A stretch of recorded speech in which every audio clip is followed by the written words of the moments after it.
Hello. Here we have two examples of Roman artillery. And what do we mean by artillery in the ancient sense? Artillery in the ancient sense threw one of two things. It threw bolts, which are essentially heavy arrows like this, or it threw stones. And we don't have a stone thrower here today. And there is a distinction to be made between the two. These are both what we call catapulta. They're catapults, even though this has a slightly obscure name. And these are both arrow shooters. Artillery that threw stones was known as ballista.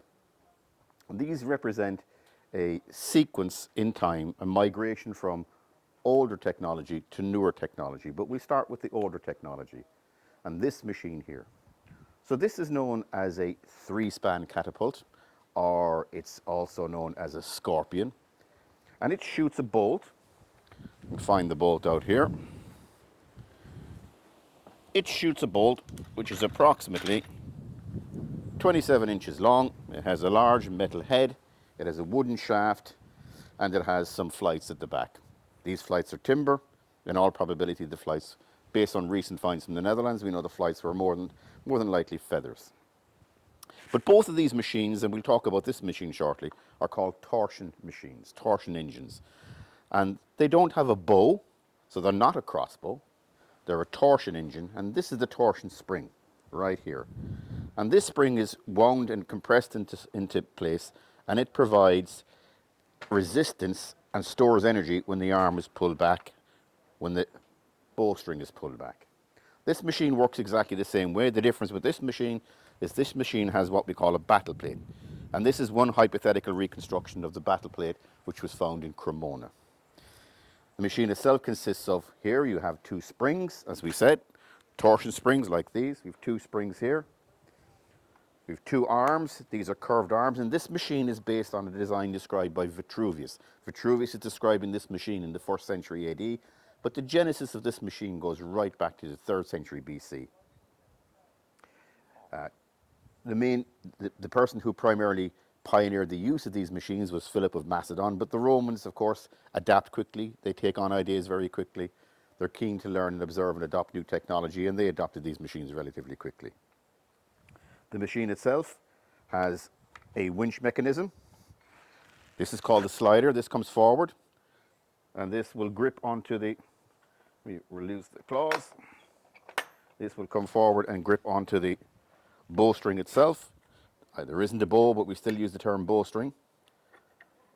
It has a trigger mechanism, and it has a ratch mechanism, and that comes back, and it's used with a large handle, draws the string.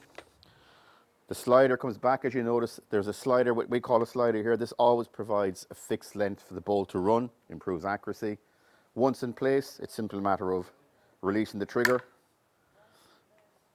The arrow is released, and it can be released with significant velocity. In terms of range of these machines, recorded ranges are in the order of 200 to 300 meters. Some people have gotten 400 meters plus.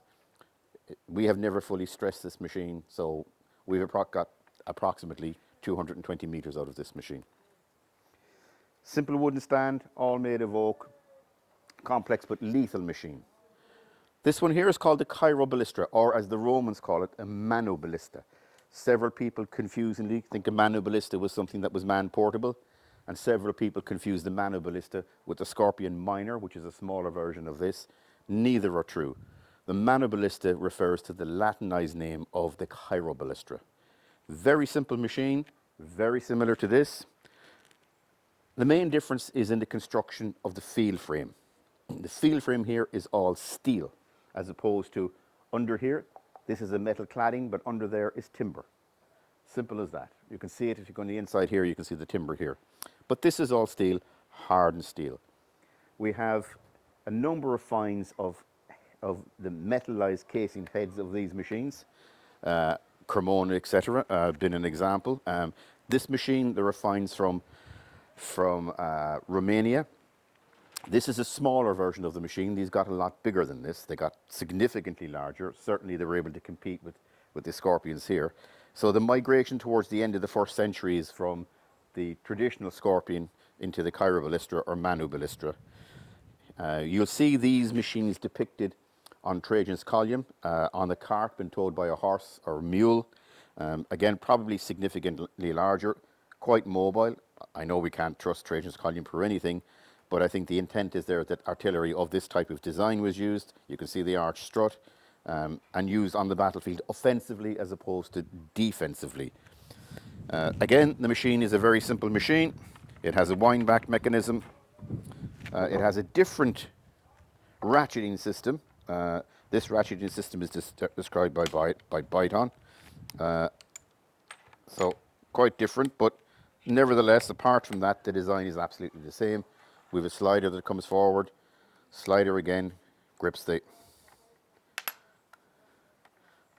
bowstring. As I said, the bowstring, there's no bow, and this mechanism draws it back.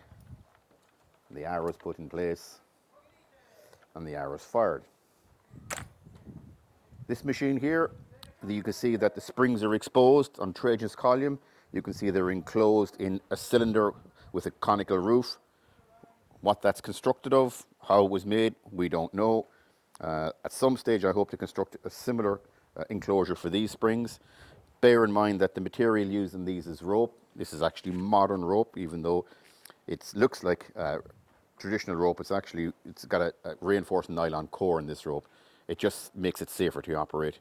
The original machines could have used a range of things. They could have used rope, they could have used hair, they could have used sinew, and sinew, of course, is hydroscopic, so you don't want that getting wet. The use of these machines was widespread in the Roman army at the time.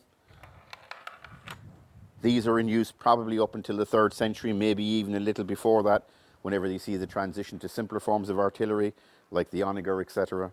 And this is basic Roman torsion artillery of the Roman imperial period, late 1st century, early 2nd century AD.